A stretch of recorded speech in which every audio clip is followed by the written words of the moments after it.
welcome to this episode of Honest Talk Radio. Honest Talk Radio is a space where we will be sharing the good, the bad, and the ugly in real, raw conversations to try and do our part to reduce the amount of shame, guilt, and judgment that so many of us face. Wednesday nights is our edition with the author, actor, nutrition expert, fitness expert, and father of twins, Sanjay Raja, who published the book, The Food Talk, a parent's guide to teaching healthy habits to kids of all ages. So welcome, Sanjay. Hey, how are you doing? Doing great. How are you? Good. It's been one of those crazy days where you're running the kids around from point A to point B, so I apologize for starting a little bit late. No worries. It's called Honest Talk Radio for a reason. We all know that things pop up, so no problem.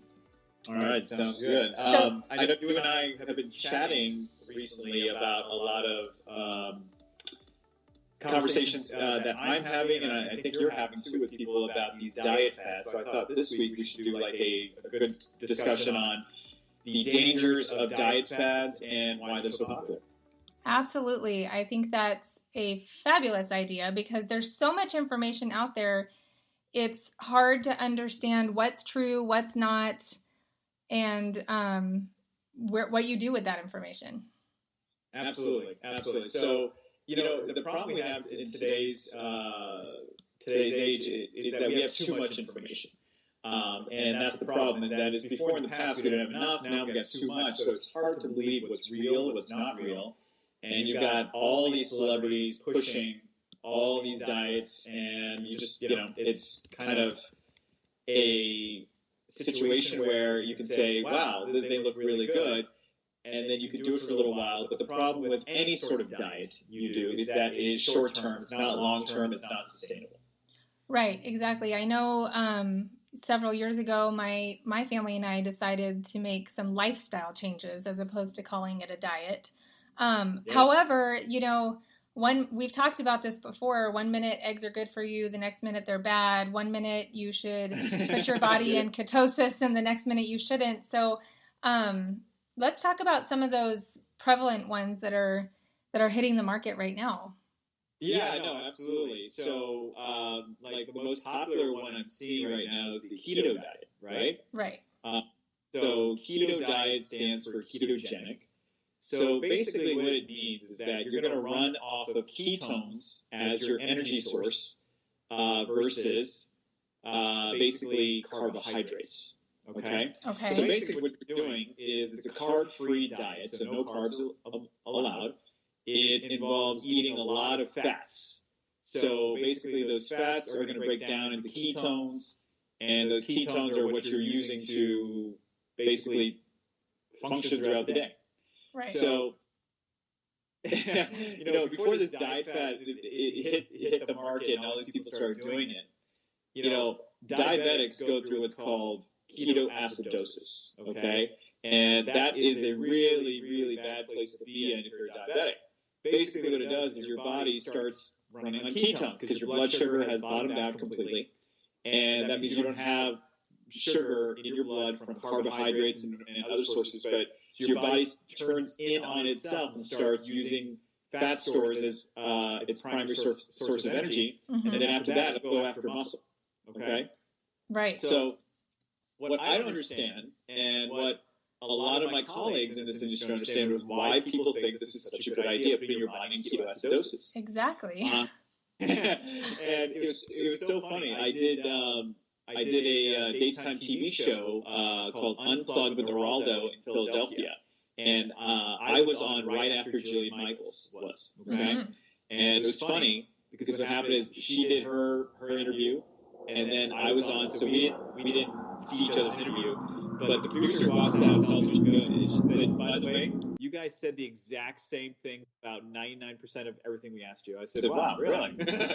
And she was really shocked. I said, well, you should be, because, when you've been doing this long enough and you see the pitfalls of fads and trends, you realize you need to really think of sustainability instead of instant success. You know what I mean?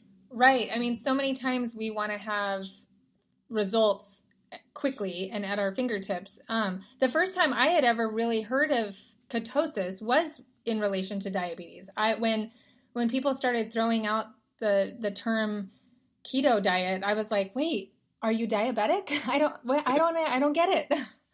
Yeah, no, that's a great point. And the market dictates what people are going to see as healthy and unhealthy. And you know what? For me to say that, it's a really sad state of affairs. Okay? Yeah.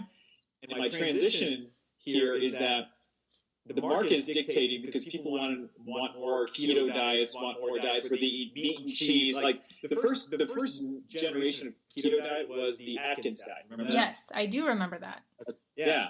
So then you had that, and then you had the next iteration of that was the paleo diet, right? Mm-hmm. Okay. And then now we're at this stage, which is the keto diet, which is basically they're the same.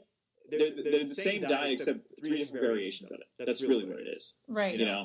And what I don't understand is that when did it become acceptable, healthy to eat fatty foods, meats all day, minimal vegetables, no carbs? When did people just say to themselves, you know what, that's probably a really good idea to start doing that? Yeah. And I just don't understand that, because some of the side effects of that are, because I was in the medical industry for 10 plus years, is that you'll get renal failure. Now, renal failure basically refers to your kidneys. Uh-huh. And what it is, if you take in excess amounts of protein, okay, what happens, one of the laboratory tests we do with diabetics in the medical field is called, we check your albumin levels, Mm-hmm. all right? And albumin is one of the constituent parts that protein breaks down into. So really high albumin levels will show that, the kidneys are not functioning properly, they're getting backed up, okay? Right. So if you're dumping a lot of protein into your kidneys and your bloodstream, you have a possibility of that happening, and that's not a good thing. The second thing is alcoholics get a condition called fatty liver, right? Yes.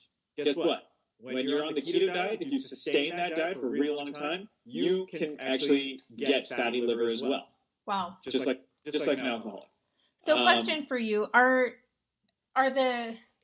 these diets meant to be long term, or is it more of the here quick, shed the pounds, and then what?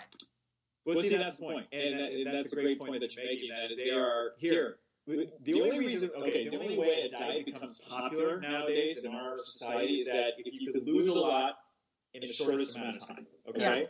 And they don't care if it's the healthy way, the right way, or the wrong way. They just want to, the market is dictating, because consumers are buying, that we want to lose weight very fast and eat foods we like. So meat and cheese and fat, yeah, everybody loves that, right? So, that's what the market dictates. The market is not dictated by what is healthy, what is sustainable, and what is long-term. The market does not want to see that, because the public is screaming for diets that get them to their goal, or what they think their goal is, in the shortest amount of time. So what would you say is the better alternative for someone that is struggling? Yeah, and you brought it up, earlier. You said sustainability. When we say sustainable lifestyle changes, people freak out, because they're saying, I have to do this for the rest of my life. Well, and when I talk to clients, I say, well, are you going to eat for the rest of your life? I mean, yeah, because you are. So yes, you need to watch what you eat. You don't have to be so strict that you limit yourself. So that's what people don't understand. It's like, if you're going on a diet, it's short term. You're not probably going to be able to sustain it, and more than likely, it's going to make you unhappy at certain points because you want to cheat. So what I recommend to people is number one, if you want to live a healthier lifestyle and get results, the first thing you should do is start cutting out sugar. That's number one. But nobody wants to do that. That's not fun. It's true. It's not fun. But guess what? What do you think you're doing on the keto diet? You're cutting out sugar from right. So you're doing that already. Okay? They just slapped a fancy name on it and said, all these people are doing it. Look how good they look. That's all they did. So number one is cut out sugar. If you reduce your sugar intake by 30% every week, you will see some pretty astonishing results. Okay? And you don't have to go to these great lengths to go on these crazy diets, buy all this crazy food, and be so strict on yourself that you're miserable. So number one, just cut out sugar. Mm-hmm. Number two, it's not carbs are bad. It's when you eat your carbs and what kind of carbs you're having. Okay? Right. Because there's two types of carbs. There's complex and then there's simple. Simple carbs turn into sugar into your bloodstream. They are stored as fat. Okay? Complex carbs are used as an energy source, and complex carbs are like your whole grains, are like sweet potatoes.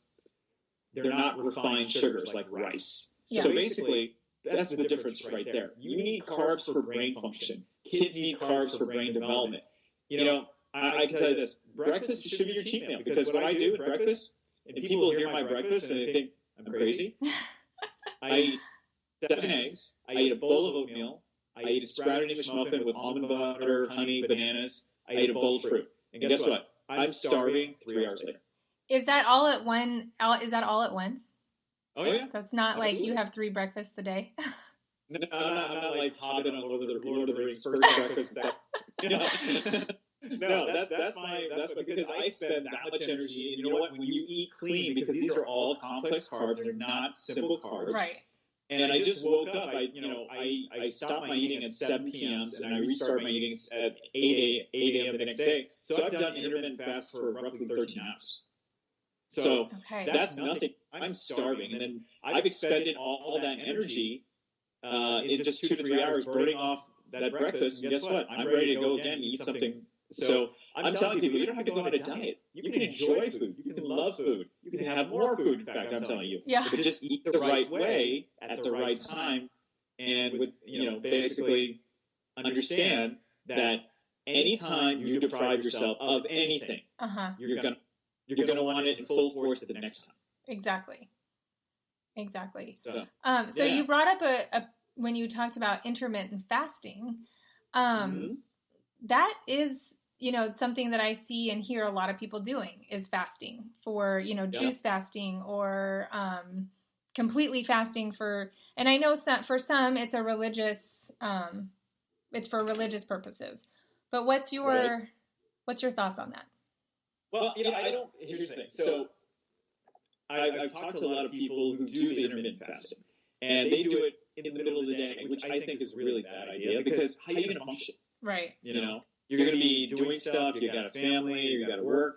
Don't do it in the middle of the day, because you need food to function. You're going to be miserable. Now, if it's for religious purposes where, then I understand you got to follow the tenets of your religion. Right. But if you have a choice and it's not for religious purposes, think about it this way. End your last meal at around 6 or 7. And then what you got to do is basically just head over, sleep, just sleep. And the next morning, you'll have fasted for roughly 12 to 13 hours. If you stop eating at 6 and you eat at 7 a.m. again, guess what? When we sleep, we burn fat. Right. We build up, we burn sugar. So, and our body repairs itself from the damage we did the day before. Absolutely. Do that in your sleep when you're not thinking about actively being hungry. It makes no sense to me to do it in the middle of the day. Yeah, exactly. That makes complete sense to me too. I never considered it that way because you were just sleeping. So I think of it as, purposefully fasting in a way.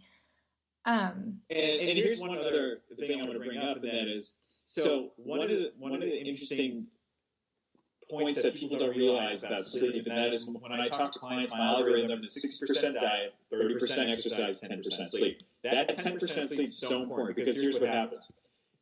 At the 6 to 8 hour window is when you'll start producing HGH, okay? Natural human growth hormone in your body. HGH is responsible for the fat burning and the muscle building. So you need to get a minimum of 6 hours, because at 6, you're starting to develop. At 7, it's going up. At 8 hours of sleep, you're actually peaking the maximum amount of HGH. So guess what? If you get enough sleep, you are not only burning fat, you're building muscle if you did, work out. Interesting. That's very interesting. What are some other common things that you hear that just kind of drive you crazy when it comes to people dieting? Oh God, juice cleanse. I can't. My God, I can't even wrap my head around that one, honestly. Okay, so I know we've talked about this a number of times, but I will talk about this till I'm blue in the face, because The juice cleanse makes no sense to me at all. Okay, so why is eating fruit better than drinking fruit juice? Why is that? Because you're getting all the nutrients So that the fruit has to offer. Very true. Yeah, number one, but I'll tell you, the number one reason why it's better to eat your fruit than to drink your fruit in the form of fruit juice is because when you drink fruit juice, they've separated the fiber from the sugar. Okay, so unless you're drinking really pulpy orange juice that contains pretty much just a crushed up orange, that pulp is gone, right? So when the fiber, the pulp, is responsible for eliminating a good percentage of that sugar out of your system. So when you drink a juice that has no pulp or no fiber, you're drinking straight sugar. That's all you're drinking. And so when people do these juice cleanses, so I'm thinking to myself, just eat a candy bar. You're doing the same thing, honestly.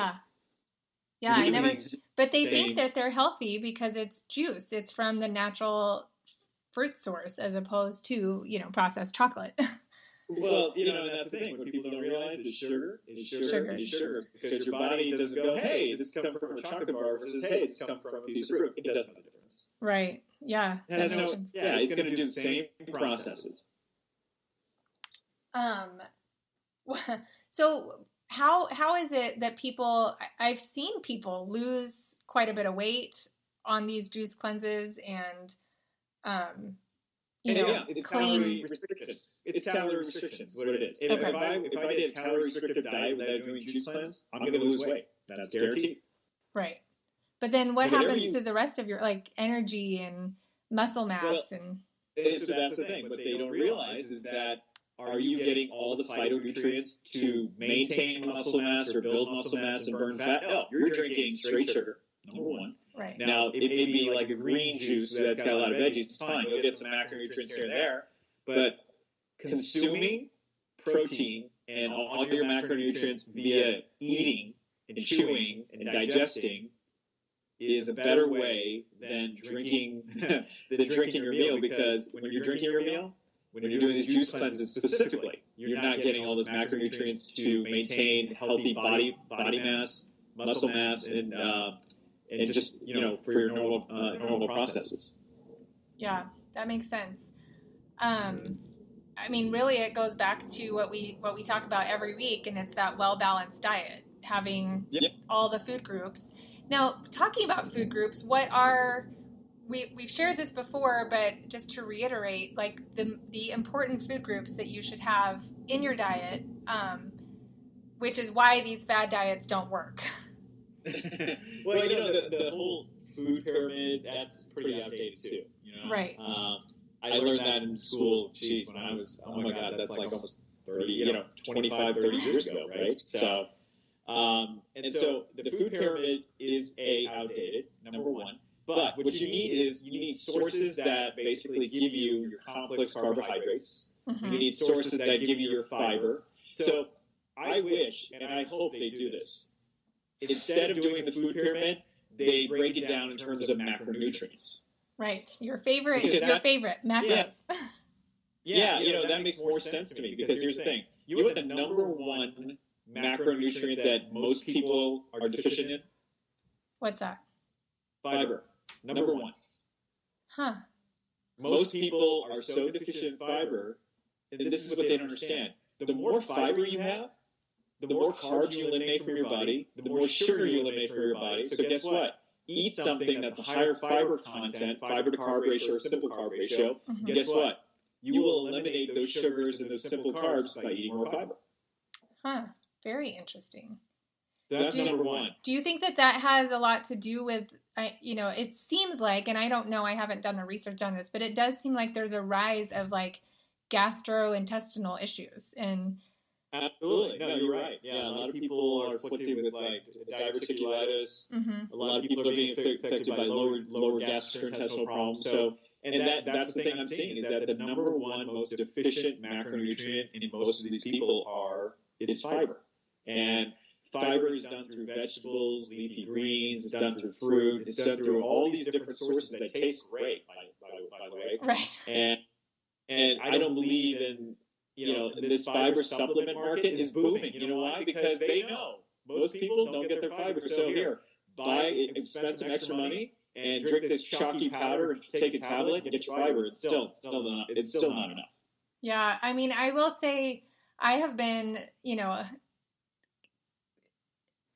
I look for some of those easier ways to get something in fast and quick if I'm not going to, I've fallen subject to that. But, supplements is something, doctors are prescribing left and right vitamins and, especially in pregnancy, they prescribe the prenatal vitamins. They do. And here's my theory on vitamins is it rubs some people the wrong way. Honestly, it does. Which is this. Prenatal vitamins for pregnant women, I absolutely think there's a place for that because you're basically, whatever you intake is being shared by the mother and the child, right? Right. Okay? So I totally get that. So you have to increase your intake of protein, complex carbs, all that. So it's tough to do. So prenatal vitamins are great. I have no issues with that. I'm talking about people who are not pregnant. I'm talking about people who are average, everyday people. There's a reason why there's a saying that goes that Americans have the most expensive urine in the world. There's a reason why. I've never heard that. Oh, yeah. I say it all the time, and I hear it all the time. You know why? Because most of the vitamins we consume, we're not absorbing because you cannot take in 1,500 milligrams of vitamin C. It's impossible. Okay? So we basically urinate it out. So that's why the saying goes, Americans have the most expensive urine in the world. True. And there's all these studies that came out that show that GNC and Vitamin Shop did not want coming out, that vitamins in and of itself are basically useless. Wow. Yeah. I mean, that's everybody. I mean, everybody I know has been prescribed a vitamin or is taking supplements for something because maybe they're lacking calcium or whatever. And really what you're saying is if you eat the actual food source, then you don't need all that. Yeah, my kids don't take vitamins. I don't take vitamins. And guess what? I'd rather eat my macronutrients and enjoy it than take a pill and spend extra money on that. And anytime I'm forced to take a pill, I'm just not going to do it. Yeah. I'm just not going to do it. Yeah, that's just how I am. But the reason why vitamins gain so much popularity is convenience. That's what it is. Okay? Right. It's not because you have to. It's because it's convenient. You think about yourself and then your children. A parent can take the path of least resistance and say, hey, take a Flintstone vitamin versus, hey, I'm going to make a meal that hits all those nutrients in the vitamin. What are they going to pick? Right. Yeah, exactly. I know. I've been there.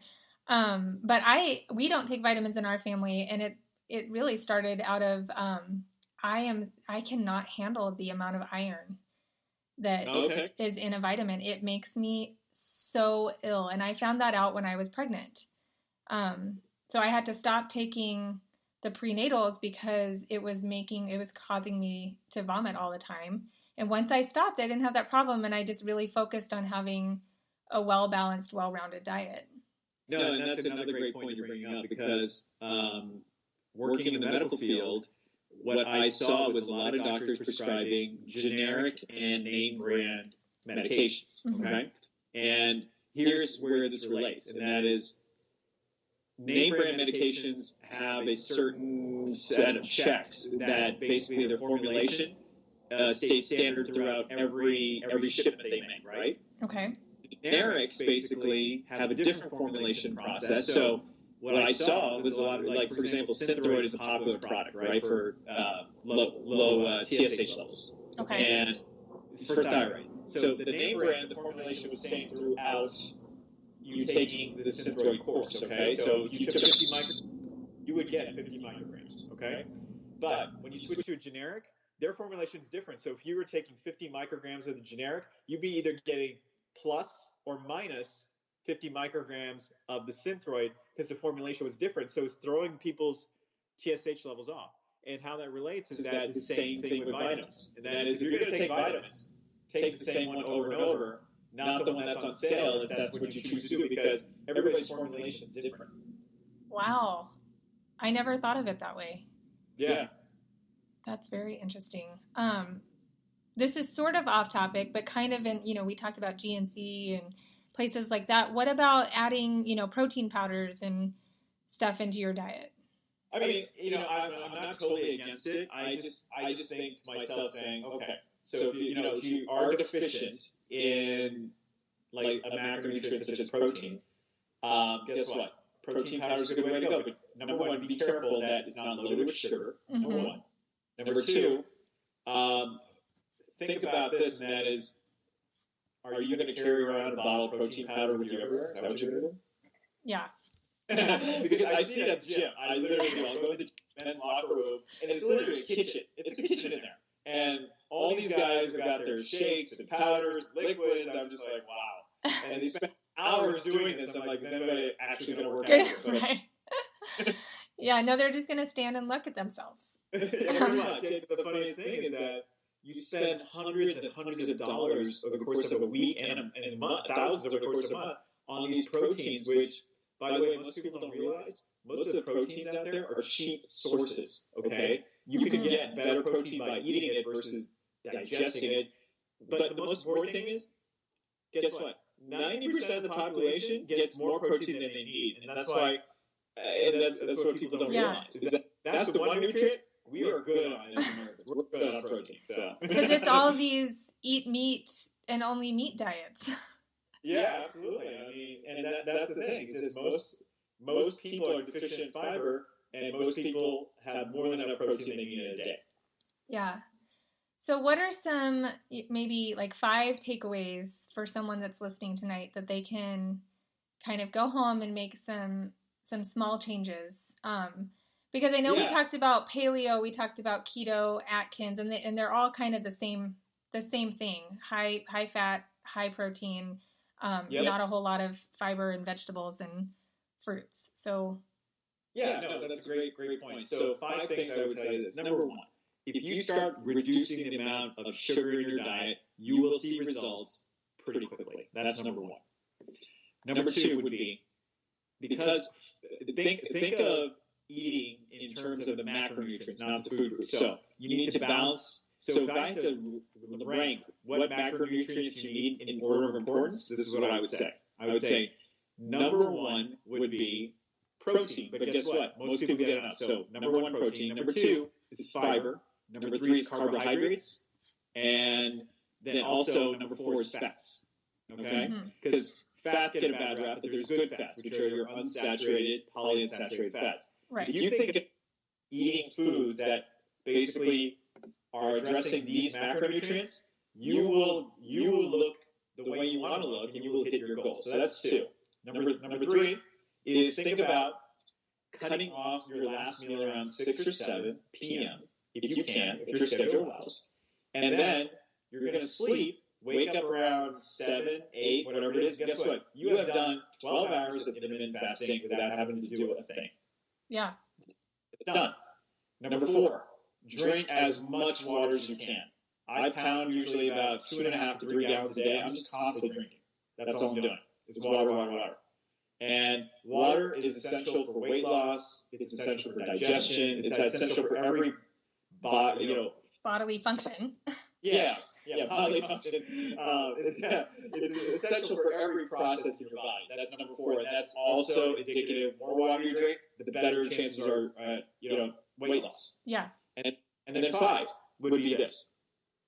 Remember, think about this algorithm: 60% diet, 30% exercise, 10% sleep. So I've got clients that just work with me on diet. I've got clients that work with me just on exercise. And then I've got clients working with me on both.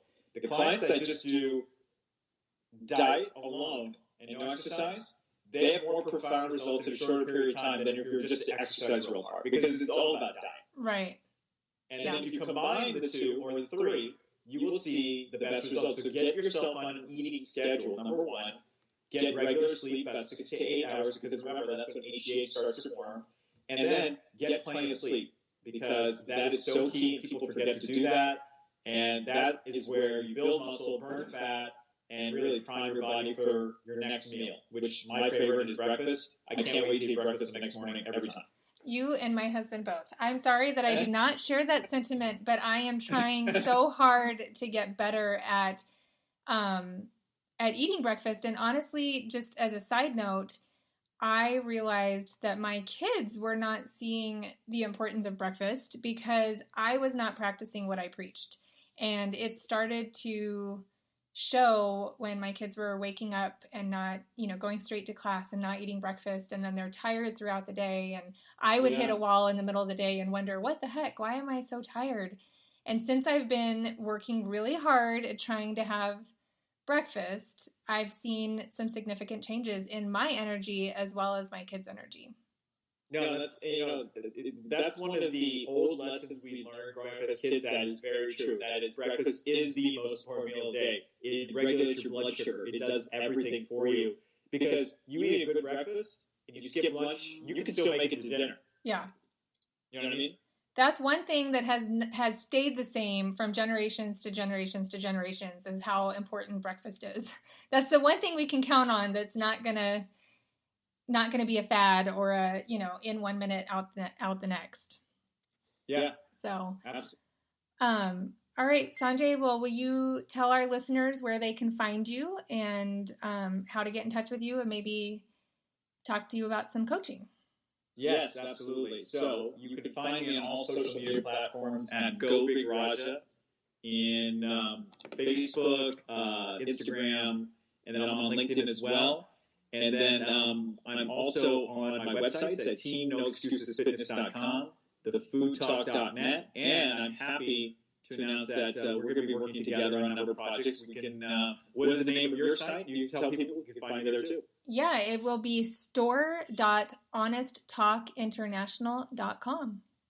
Absolutely. So I'm happy and excited to partner and work with you guys as well. So you can find me on all those different platforms along with your platforms as well. Well, we're really excited to have you on board, and I have learned so much each week, and I really look forward to Wednesday nights to know what else I can change or adapt in my own family so that we can make nutrition fun and exciting for everyone. Sounds exciting. No, this is great. So I look forward to every Wednesday, and next week I'm excited to share a new topic with everyone. Awesome. Thank you so much. All right, great. Have a great night. Thank you guys for joining us for this episode of Honest Talk Radio. We'll be back next week on Wednesday night, and we can't wait to share more nutrition tips for you and for your family.